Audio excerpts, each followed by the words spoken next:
researching Uday Hussein. Ooh. Man.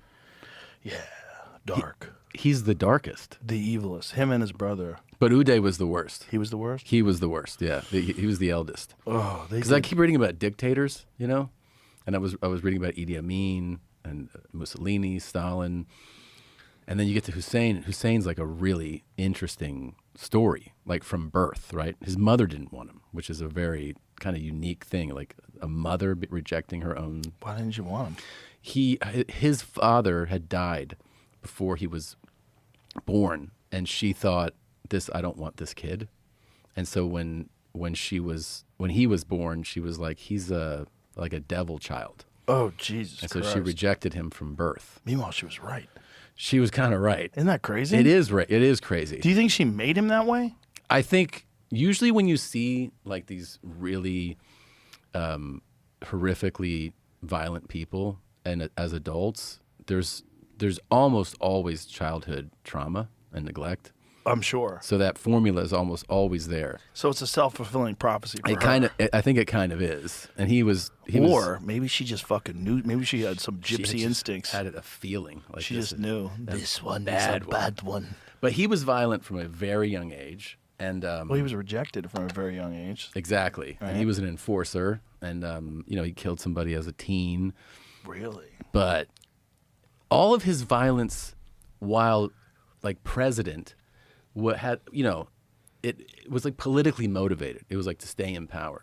But Uday was just a sadist. Yeah. Like he just enjoyed killing for someone that looked at him wrong. Oh, he would find women that were getting married. Yeah. He would steal them, rape them, and then feed them to his dogs. Mm-hmm. He threw one off a hotel rooftop one time. He killed a chef for oversalting the food. Like right there in the kitchen, shot him in the head. Oh my God. He one time killed a guy at a party in front of the president of Egypt. So the president was visiting Iraq. Mubarak was visiting, and he beat this guy and then shot him in the head at the party. Oh my God. Like, bro, you got to get out of here. And then one time he went to a family party, and he was pissed at his uncle, and he pulled out a submachine gun and shot him. He shot him in the leg, and they had to amputate it, but he sprayed and he killed 6 other people. Oh my God. Just wild, crazy. And then he was in charge of like the country's athletics. He was like chairman of the Olympic team. Oh, and so he was like torturing athletes. He was just running wild. Can you imagine a serial killer that's the prince of a country? It's just absolutely insane. First paragraph is about the Olympic team stuff he would do. He had a lifelong obsession with brutal torture and murder and would brutally torture athletes whenever they failed to win a match. When athletes would fail to get in a soccer tournament, he would force them to repeatedly kick a concrete soccer ball. Athletes who lost matches would be repeatedly dragged through a gravel pit, then immersed in a sewage tank to induce infection in their wounds. Uday loved torturing and killing, and he would sometimes flog the athletes for 3 days if they failed. Iron maidens may have never been used in medieval times, but they were frequently used by Uday to punish athletes. Oh my God, dude. Yeah, he was, yeah. Oh my God. Yeah, it's just about that. There's other stuff here too. Oh. Egyptian president thing. Yeah. What's fucking crazy is like, how long did he do that for? I mean, he was born in 1964, and he died in what, 2003? Oh my God. Listen to this one. Scroll up a little bit. According to his chief bodyguard, when Uday learned one of his close comrades who knew of his many misdeeds was planning to leave Iraq, he invited him to his 37th birthday and had him arrested. An eyewitness at the prison where the man was held said members of Uday's militia grabbed his tongue with pliers and sliced it off with a scalpel so he could not talk. A maid who cleaned one of Uday's houses said she once saw him lop off the ear of one of his guards and then use a welder's torch on his face. His bodyguards would later say that at least 200 people died at his parties every year. What? So the worst thing 200 people died at his parties every year? would be to be invited to his parties. You imagine you get that invite Yeah, and you're you like, can't not go. You definitely 'cause then can't it'll not. definitely kill you. Yeah. So you got to hope you're one of the, people that don't. Yeah.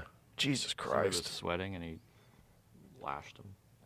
He was a stickler for personal hygiene, recalled the butler. He hated the smell of sweat. One summer day, Uday stopped the butler and said, "What the hell is that smell?" Uday ordered 5 falakwa lashes on the butler's right foot and 5 on his right armpit. Oh my God. Oh my Let's God. read this part. At his boat club, Uday kept a monkey named Louisa in a cage in the kitchen. Louisa had a taste for whiskey and was an angry drunk. If one of Uday's friends passed out in the course of an evening or was caught napping, says a butler, Uday would have the friend thrown in the cage with Louisa, who would scratch at the poor inebriate's face.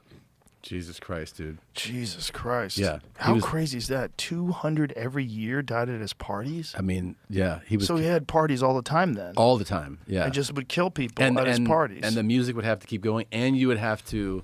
One time, he killed the guy for not laughing hard enough at his joke. So, like at a party, so he told a joke, and people laughed, and one guy didn't laugh hard enough, and he shot him in the head at the party. Holy fuck. And then he was like, looked at everybody. Everyone was like, "You got to keep like having a good time, Holy because fuck. then you get it for reacting the wrong way." How many people did he kill? Oh my God. It's just, and they knew he was demonic. Like they knew he was fucked. But he's my boy. He's my son. What do I do? What do I do? What can I do? He's first in line. What can I do? He's going to be king someday. Someday this will all be his. Can you imagine if he had just taken over? Like, Crazy. yeah. I wonder how old he was when he killed his first person. Oh, probably teen like his dad. Probably. If not, it was definitely by the time he was like 20.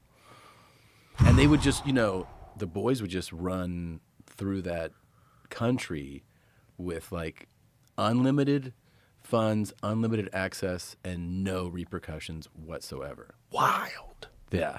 It's like the worst formula for that personality trait.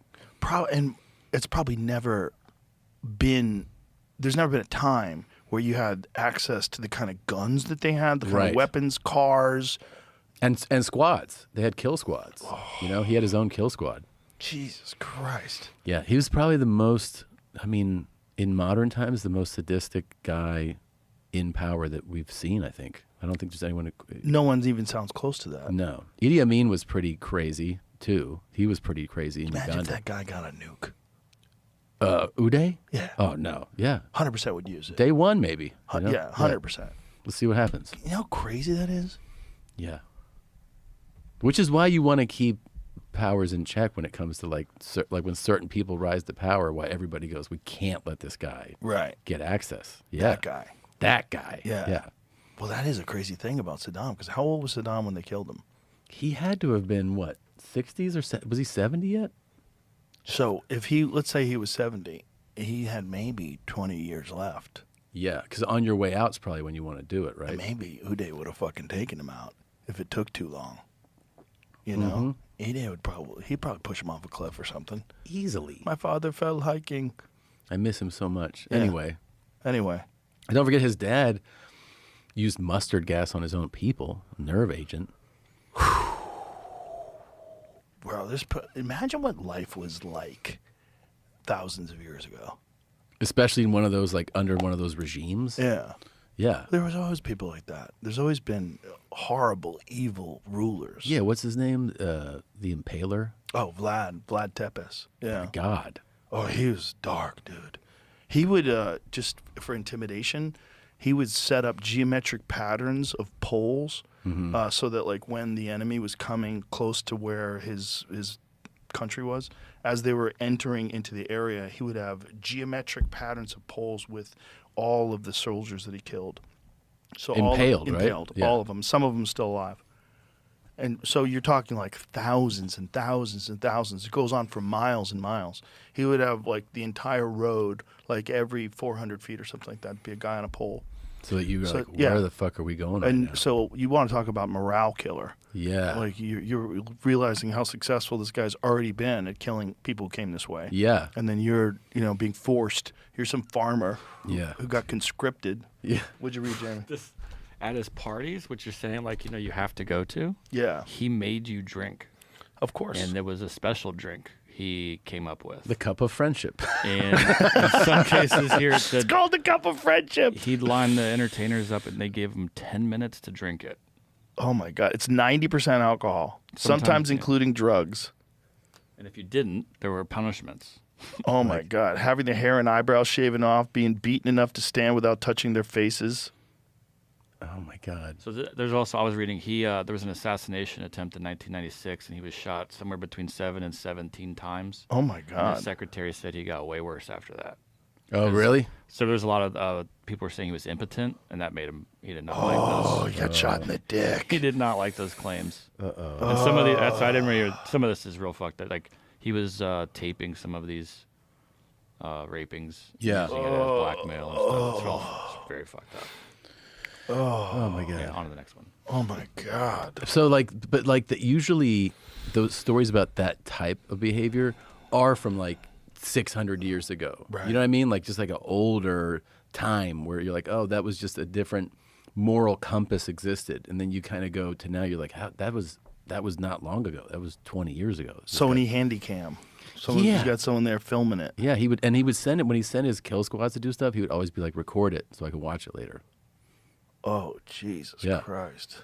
And they would just, cut people's ears off and shit. And How did he die? he died? In post-war. Was it a bombing? I think it might have been a bombing, right? No, they went after him, I think. Unless I was reading the details of this. There's a missile barrage, Yeah, missile, yeah. 1 p.m. Yeah, and they Struck the fatal blow to Uday Yeah. and Hussein. yeah they used got him with X-rays to missiles. try to figure out If it was him? where his body was, and old wounds of the bodies were consistent with injuries he had during the assassination attempt. Wow. Oh, this was all. He was partially paralyzed. I was seeing this too. They flew out a hypnotist from America who went twice to try to unhypnotize his being paralyzed or Oh something. my God! And it didn't work. Then they killed him? I don't know. He wrote a book about it. I don't know, but the last time he went was September 2001, and I thought that was Man, I would not take that figure out offer, where that dude. was. Holy fuck, man. Yeah. You imagine you're a hypnotist in America, and that guy wants to fly you to Iraq. I wonder how much people knew about what he had done by then. Like, if you're just a hypnotist, Yeah. and you get an email from the Iraqi government, This guy. you're like, I You're think like- I can do it. You're like, I'm open. Larry Garrett from Chicago. Where's Larry? He traveled to Baghdad twice, in April and September of 2001, where he used hypnotism to treat Uday's inability to walk with his left leg, and spent more than 60 hours of personal time with Uday.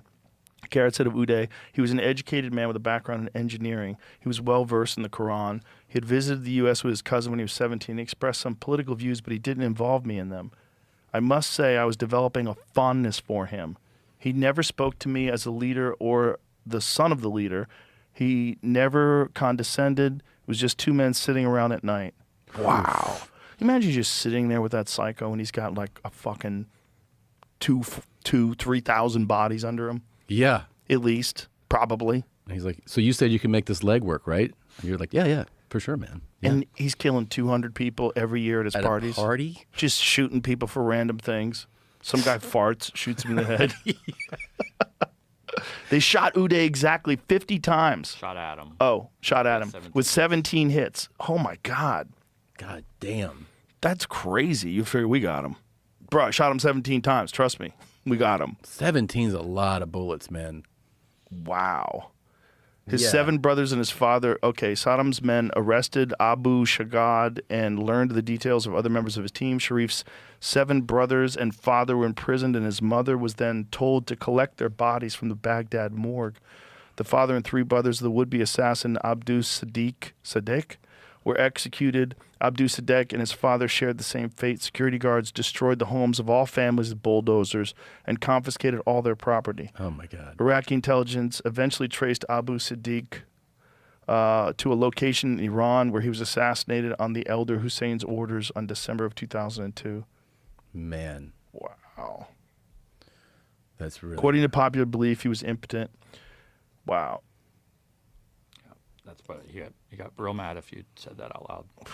Yeah. He got Yeah. real mad at a lot of stuff. Seems like he got real mad at everything. And then everybody, they said in this doc was like so aware of what he was up to and how he was that when you would see him or in his like cronies out around town, everybody just kind of backed up to a wall and looked down because they were just terrified. There's accounts of seeing him in a traffic jam just pull someone out of a car and beat him with a hammer. And then everybody just kind of, no one honks, no one says a thing. They just Fuck. Just wait it out. And then they're like, all right, he's good. Go ahead. How crazy is that? Like having that kind of ability to do whatever you want to people with no repercussions. None. And you will eventually be the king. Yeah. They're like, this is our guy? This is the leader? Like he would eventually become the king. Like if we didn't, I mean, I'm not saying we should have, but if we didn't go to Iraq Yeah. and invade, like what would happen? Who knows? Who knows? Yeah. Who knows? And yeah, I also was fascinated to learn, because I didn't, really know much. Not that I know a lot about it, but how much of a thriving cosmopolitan place Baghdad was in like the 60s.